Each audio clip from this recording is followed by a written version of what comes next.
वो अर्जी वाला कागज़ आप ऐसे ही रख देंगे, नारियल ऐसे ही रख देंगे तो कागज़ कहीं जाएगा और नारियल कहीं जाएगा, तो आपकी अर्जी कोई पढ़ेगा नहीं। तो इसीलिए बाबा श्याम के मंदिर में जब आप अर्जी लगाते हैं तो उस अर्जी वाले कागज़ को जो आप सभी श्याम भक्तों को जय श्री श्याम। आप सभी श्याम भक्तों को बता दूं कि बाबा श्याम का जो मेला था, मेला बाबा श्याम का संपन्न हो चुका है। बाबा श्याम का जो होली का उत्सव था वो भी संपन्न हो चुका है। अब बाबा श्याम के दर्शन करने के लिए आप सभी जा रहे हैं। परंतु मैं आप सभी को एक बात बता दूं कि मंदिर में जब आप दर्शन करने गए थे तो आपने देखा था बहुत सारे श्याम भक्त जो थे बाबा श्याम को प्रसन्न करने के लिए अपने साथ मिठाई वगैरह जो है घर से बना हुआ भोग बाबा श्याम की दरबार तक लेकर गए थे और बाबा श्याम को वो भोग अर्पण भी किया था। परंतु जो व्यवस्था थी बाबा श्याम के दर्शनों की वो बहुत ही अच्छी व्यवस्था हुई थी इस बार मंदिर कमेटी द्वारा, क्योंकि देखिए जो दर्शन करने के लिए 7 से 8 घंटे का समय लगता था वो दर्शन सिर्फ आपको 1 से 1.5 घंटे के अंदर हो गए। इतने सारे श्याम भक्त आए थे, करीब करीब 35 से 40 लाख भक्तों ने बाबा श्याम के दर्शन किए फाल्गुन मेले के शुभ अवसर पर। ऐसा माना जाता है कि जो भी बाबा श्याम के दरबार में फाल्गुन उत्सव में जाते हैं तो बाबा श्याम उनकी बातों को जल्द सुनते हैं और उनकी मनोकामनाओं को पूर्ण करते हैं। आप किसी भी समय बाबा श्याम के दरबार में जाएंगे तो बाबा श्याम की निगाहें हम सभी पर रहती हैं और हमारी मन्नतों को वो सुनते हैं और हमारी अर्जियों को सुनते हैं, उन अर्जियों को पूरी भी करते हैं। तो मेरा आज जो वीडियो बनाने का उद्देश्य है मैं आपको पहले वो बता देता हूँ। जो बाबा श्याम का जो फाल्गुन मेला हुआ था, आप में से ही बहुत सारे श्याम भक्तों ने बहुत सारे अर्जी वाला नारियल अपने साथ लेकर गए थे। जिन्होंने वीडियोस देखी उसके हिसाब से काम किया, जिनको जैसा पता था उन्होंने वैसा काम किया। परंतु उनमें से कई श्याम भक्त ऐसे भी थे जो बाबा श्याम के दर्शन करने तो गए थे, परंतु दर्शन करने के साथ साथ क्या करते थे, अर्जी वाला नारियल किसी भी तरह से अंदर ले आए मंदिर में और बाबा श्याम को दिखा के बाबा श्याम का जो गुल्लक होता है, जो बाबा श्याम का जो दान पात्र होता है, दान पात्र के ऊपर रख दी। मतलब अर्जी लगा हुआ नारियल है, उसमें पैसे लगे हुए हैं और उस नारियल को इस तरह से गुल्लक पे डाल दिया। तो अब उनका काम था सिर्फ गुल्लक पे रख देना और गुल्लक पे रख दिया, उनका काम खत्म हो गया और वो वहां से चले गए। बहुत सारे श्याम भक्त तो ऐसे थे जो बाबा श्याम को प्रसाद अर्पण नहीं हो रहा था, तो उन श्याम भक्तों ने क्या किया, बाबा श्याम को प्रसाद तो दिखाया और दिखाने के बाद उन्होंने ये सोचा कि बाबा श्याम ने इस प्रसाद को अभी ग्रहण नहीं किया, प्रसाद का भोग नहीं लगाया। तो उन श्याम भक्तों ने क्या किया, उनमें से कुछ प्रसाद को अपने हाथों से निकाला और निकाल कर वहीं पर दान पेटिका के ऊपर रख दी। बहुत सारे श्याम भक्तों ने ऐसा किया जो कि एक तरह से गलत है। जब आप बाबा श्याम की दर्शन वाली लाइन में लग जाते हैं तो दर्शन वाली लाइन में लगने के बाद आपको बाबा श्याम के दर्शन करने और प्रसाद को अपने हाथों से दिखाना है, दूर से दिखा दीजिए। जरूरी नहीं है बाबा श्याम को भोग जो है आप निकाल कर वहां रख देंगे, जमीन पर रख देंगे, दान पेटिका पर रख देंगे, दान पात्र पर रख देंगे, कहीं पर भी रख देंगे, तो ये क्या बात होती है। आप खुद सोचिए, अगर आपको कोई भी जो भोग है वो इस तरह से लगा के थाली वगैरह बना लगाकर किसी ऐसी चीज पर रख दे या जमीन पर रख दे, अगर आप सोचिए आप एक इंसान हैं और अगर आपको कोई खाने के लिए कोई जमीन पर रख दे या किसी ऐसी जगह रख दे तो क्या आप उस चीज को खाएंगे। आप अपने ऊपर रख के देखिए। फिर बाबा श्याम के लिए आप जो भोग लाए हैं, बना के लाए इतने प्यार से, तो क्यों आप उसमें से थोड़ा सा भोग निकाल कर दान पेटिका के ऊपर रख दे रहे हैं। जहां आपका मर्जी हो रहा वहां रख दे रहे हैं। इत्र की शीशी कैसे भी ले आए, जबकि मना किया था प्रशासन ने। कुछ भक्तों ने क्या किया, इत्र की शीशी भी इधर उधर लिया, खोला और वहीं पर रख दिया। अब वहां पे सोचिए प्रसाद भी है, इत्र भी है, तो ये एक तरह से क्या होता है, मान लीजिए किसी श्याम भक्त ने उस प्रसाद को थोड़ा चख लिया, कुछ हो जाए, तो आप समझ सकते हैं कि ये एक गलत बात होती है। इस तरह से आप सभी श्याम भक्तों को नहीं करना चाहिए। इत्र जो है बाबा श्याम को चढ़ता है, परंतु इत्र जो होता है किसी कपड़े पे लगाया जाता है, किसी वस्त्र पे लगाया जाता है, रुई में भिगो के लगाया जाता है। ऐसे नहीं है कि आपने इत्र लिया और खोलकर कहीं भी डाल दिया। इस तरह से अपमान होता है, प्रसाद का अपमान है। तो आप सभी श्याम भक्तों को सोचना चाहिए, अगर जो भी श्याम भक्तों ने इस तरह से प्रसाद अर्पण किया कि थोड़ा थोड़ा प्रसाद लिया और रख दिया, ऐसे बहुत सारे श्याम भक्त होते हैं जो बाबा श्याम के मंदिर में भी जाते हैं, नजदीकी श्याम मंदिर में भी जाते हैं, वहाँ बालाजी का मंदिर होता है, क्या करते हैं, प्रसाद अंदर नहीं ले जा सकते तो वहीं पर रेलिंग में साट दिया, कहीं भी साट दिया, अपने मन से जो मन में आ रहा कर रहे हैं। तो ये एक तरह से देखिए आपकी पूजा असफल मानी जाएगी। आपकी पूजा आप जो कर रहे हैं, जो प्रसाद बाबा को भोग लगा रहे हैं, हनुमान जी को भोग लगा रहे हैं, जिसको भी भोग लगा रहे हैं आप प्रसाद, वो प्रसाद आपकी स्वीकार नहीं हो पाती है। क्योंकि देखिए आपने उस प्रसाद को कई जगह ऐसे फैला दिया और फिर फैला के छोड़ दिया और उसके बाद आप आ गए। तो सोचिए अगर आपकी तरह और भी भक्तों ने इस तरह से किया तो कितना सारा प्रसाद जो होता है वहाँ पे चिपक जाता है, रेलिंग पे लग जाता है, स्टील पे लग जाता है, बाद में सफाई किया जाता है तो प्रसाद इधर उधर फैलता है और वो प्रसाद खाने लायक भी नहीं रहता, क्योंकि वो प्रसाद पे आपने जगह जगह रख दिया है, थोड़ा सा लड्डू रख दिया, थोड़ा सा कुछ रख दिया तो मक्खियाँ आके भिनभिनाती हैं और बहुत सारी ऐसी चीज़ें होती हैं जिसके कारण से वो प्रसाद जो होता है अगर कोई ग्रहण कर ले तो वो बीमार पड़ सकता है। देखिए भगवान ये नहीं कहते कि प्रसाद ना चढ़ाओ, प्रसाद चढ़ाना है परंतु दिमाग का इस्तेमाल करना है। आप मनुष्य हैं, आपको भगवान ने दिमाग दिया है तो दिमाग को इस्तेमाल करके आपको सारा काम करना चाहिए। अगर आपको प्रसाद अर्पण करना ही है तो भगवान को वो प्रसाद दिखाकर, आपको बहुत सारे गरीब लोग होते हैं, बाहर बैठे होते हैं, मंदिर के बाहर होते हैं, आप उनको जाके प्रसाद वितरित करिए, उनको बांटिए प्रसाद। ऐसा नहीं है कि आपने मंदिर में जब तक प्रसाद निकाल के चढ़ाएंगे नहीं तब तक बाबा खाएंगे नहीं। देखिए अगर श्याम मंदिर में प्रसाद अर्पण हो रहा है, आपके नज़दीकी श्याम मंदिर में प्रसाद अर्पण हो रहा है, जो पंडित जी महाराज हैं वो आपके प्रसाद में से खुद 1 लड्डू 2 लड्डू या जो भी आप अर्पण कर रहे हैं वो चढ़ा लेंगे, निकाल लेंगे, आपको कहने की आवश्यकता नहीं पड़ेगी।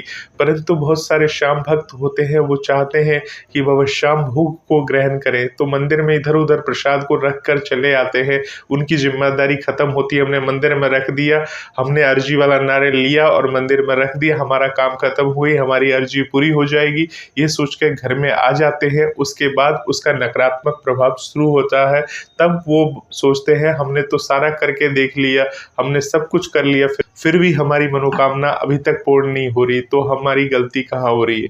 तो गलती आपकी यही हो रही है कि आपने ये सब काम किए हैं, मंदिर में जाके बाबा श्याम के फाल्गुन मेले में जाकर बाबा श्याम के मंदिर को गंदा किया आपने, बाबा श्याम को जो भोग अर्पण किया है वो सही तरीके से नहीं किया है। भोग अर्पण करने का तरीका ये होता है, मैंने इससे पहले एक वीडियो बनाई थी कि बाबा श्याम को भोग लगाने के लिए आपको अपने घर के मंदिर में भोग लगाते हैं या बाबा श्याम को भोग लगाते हैं तो भोग को एक जगह रख दीजिए। रखने के बाद आपके पास रुमाल हो या जो भी हो, एक कपड़ा अपने साथ लेकर जाइए, एक लाल कलर का कपड़ा ले लीजिए आप। लाल कलर का कपड़ा जब भी आप बाबा श्याम के दरबार में जाएं, एक लाल कपड़ा लेकर भोग को किसी जगह, जैसे मंदिर में तो आपको ठहरने नहीं दिया जाता, लाइन में आने के बाद आपको आगे आगे बढ़ने के लिए कहा जाता, तो वहाँ तो सिर्फ आप खोल के दिखा सकते हो भोग को।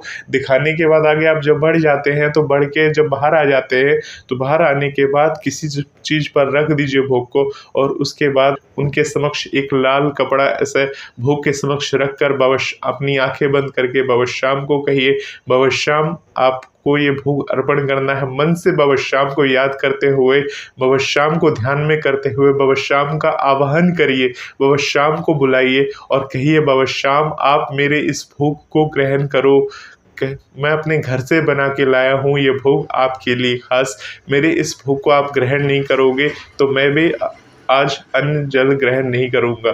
तो इस तरह से बोलकर बाबा श्याम को वो पर्दा लगाइए, अपने रखने भोग रख दीजिए किसी जगह, रेलिंग हो या कोई ऐसी जगह जहाँ वो प्रसाद नीचे ना गिरे, उस जगह में रखने के बाद आप इस तरह से कपड़ा आगे लगाइए और बाबा श्याम का मन ही मन ध्यान करिए और करीब करीब इस तरह से तुम आपको 1 मिनट तक या जितना भी समय हो करने के बाद बाबा श्याम को भोग लाने, बाबा श्याम आप मुझे पता है आपने मेरा भोग स्वीकार किया होगा, इस तरह से बोलने के बाद ही बाबा श्याम को बोलिए जय श्री श्याम, बोलिए हारे के सहारे की जय। इस तरह से बोलने के बाद आंखें बंद करके जब आप कपड़ा हटाएंगे तो इस तरह से 2 बार ताली बजा के आपको भोग को बाबा श्याम को समर्पण कर देना है। और एक चीज विशेष ध्यान रखिएगा, जब आप बाबा श्याम को भोग लगा देते हैं तो भोग लगाने के बाद जब बाबा श्याम को भोग अर्पण कर दिया तो जो कपड़ा होगा कपड़े को फोल्ड करिए। फोल्ड करने के बाद आप कपड़े को अपने जो कपड़ा है अपने जेब में रख सकते हैं। रखने के बाद आपको जल की आवश्यकता होगी, क्योंकि देखिए बाबा श्याम को जब भोग लगाते हैं तो भोग लगाने के बाद जल से आचमन करना पड़ता है। तो आप जल हाथ में लीजिए और बाबा श्याम को ध्यान करते हुए इस तरह से 2 बार आचमन कर दीजिए और बाबा श्याम को धन्यवाद करिए। इस तरह से करने के बाद जो भोग आपने लिया है उस भोग को आप वहाँ पर जो भी लोग हैं आसपास में बाबा श्याम के मंदिर के आसपास या आपके जहाँ भी भोग अर्पण कर रहे हो, चाहे वो किसी भी मंदिर में हो, किसी भी देवी देवता को आप भोग अर्पण कर रहे हो, तो वहाँ पर आप उस भोग को वितरण कर दीजिए सभी श्याम भक्तों में या जो भी मंदिर में आप। ये सभी मंदिरों के लिए सेम इसी तरह से आपको करना होता है। जहाँ भी आप जाए, किसी भी मंदिर में जाए, चाहे वो बालाजी के मंदिर में जाए, चाहे माता रानी के मंदिर में जाए, चाहे महादेव के मंदिर में जाए, चाहे बाबा श्याम के मंदिर में जाए, तो वहां जाकर भोग को इसी तरह से आपको वितरण कर देना है, भोग को बांट देना है और थोड़ा सा जो भोग होगा अपने परिवार के लिए बचा के घर लेके जाना है और वहां जाके उन सभी को वो भोग को वितरण करना है। अपने लिए भी भोग बचाना है। ऐसा नहीं है कि सारा भोग आपने वितरण कर दिया और अपने लिए कुछ भी नहीं बचाया। बाबा श्याम ने आपका संपूर्ण भोग को अर्पण किया। ऐसा नहीं है कि अब मैंने बोल दिया तो आपने संपूर्ण अर्पण किया। आपका परिवार भी महत्व रखता है। परिवार का कल्याण भी चाहते हैं आप। बाबा श्याम को प्रसन्न इसलिए कर रहे हैं ताकि आपके परिवार का कल्याण हो, मंगलमय हो। इसीलिए आपने बाबा श्याम को प्रसन्न करने के लिए बाबा श्याम को भोग लगाया है। और बाबा श्याम के जो भक्त हैं वो बाबा श्याम को हर तरह से मनाने की कोशिश तो करते ही करते हैं। तो देखिए, मैंने सिर्फ आपको आज जो बताया है बाबा श्याम को भोग लगाने का तरीका बताया है। कभी भी बाबा श्याम के मंदिर में जाके नारियल जो होता है इस तरह से मंदिर में अर्पण ना करें, क्योंकि उसमें आपके रुपए पैसे लगे रहते हैं, अर्जी के कागज लगा रहता है। तो उसको कैसे अर्पण करना है इसके ऊपर मैंने ऑलरेडी वीडियो बनाया हुआ है। अगर आप कहेंगे तो मैं फिर से आपको एक वीडियो बना के दूंगा। आप जो उसमें पैसे होते हैं वो पैसे निकाल कर दान पेटिका में डाल दीजिए और जो अर्जी वाला कागज होता है वो अर्जी वाला कागज आप ऐसे ही रख देंगे, नारियल ऐसे ही रख देंगे तो कागज कहीं जाएगा और नारियल कहीं जाएगा तो आपकी अर्जी कोई पढ़ेगा नहीं। तो इसीलिए बाबा श्याम के मंदिर में जब आप अर्जी लगाते हैं तो उस अर्जी वाले कागज को जो कि जब आप बाबा श्याम के मंदिर से बाहर आ जाते हैं तो वहाँ पे श्याम कुंड है, वहाँ पे भी बहुत सारे पुजारी महाराज बैठते हैं और इधर उधर आप जब जाएंगे तो कहीं ना कहीं आपको पुजारी जी दिख ही जाएंगे। मन में सच्ची श्रद्धा होती है तो कहीं ना कोई पुजारी दिख ही जाएगा आपको। उनको जाके वो अर्जी वाला कागज दे दीजिए और जो नारियल होगा आप बाबा श्याम के मंदिर के अंदर ले जाना अगर निषेध है, अंदर तक नहीं ले जाना है। वहाँ पर एक जगह बनी हुई है, वहाँ नारियल रखना होता है तो वहाँ आप नारियल को रख सकते हैं, बांध सकते हैं। आपने देखा होगा जब भी आप मंदिर जाते हैं तो बहुत सारे नारियल आपको बंधे हुए दिखते हैं, श्याम कुंड में बंधे हुए दिखते हैं, बाहर में बंधे हुए दिखते हैं, तो कहीं भी बांध दीजिए। जरूरी नहीं है नारियल को बाबा श्याम के मंदिर के अंदर जाके दान पेटिका के ऊपर रख दिया या प्रसाद को जाकर वहाँ दान पेटिका के अंदर। देखिए, दान पेटिका में रुपए पैसे डाले जाते हैं। देखिए, मंदिर में जो भी आप दान कर रहे हैं वो बाबा श्याम को अर्पण होता है। अब वो दान कहाँ जा रहा है, किसको मिल रहा है, किसको नहीं मिल रहा है, ये आपका काम नहीं है। आपका काम था, आपने दान अर्पण कर दिया मंदिर में। ये बाबा श्याम की महिमा थी जो आपको इस काबिल बनाया कि आपने वहां दान किया है। तो इन बातों को आप ख्याल रखेंगे तो बाबा श्याम की असीम कृपा होगी आप सभी श्याम भक्तों पर।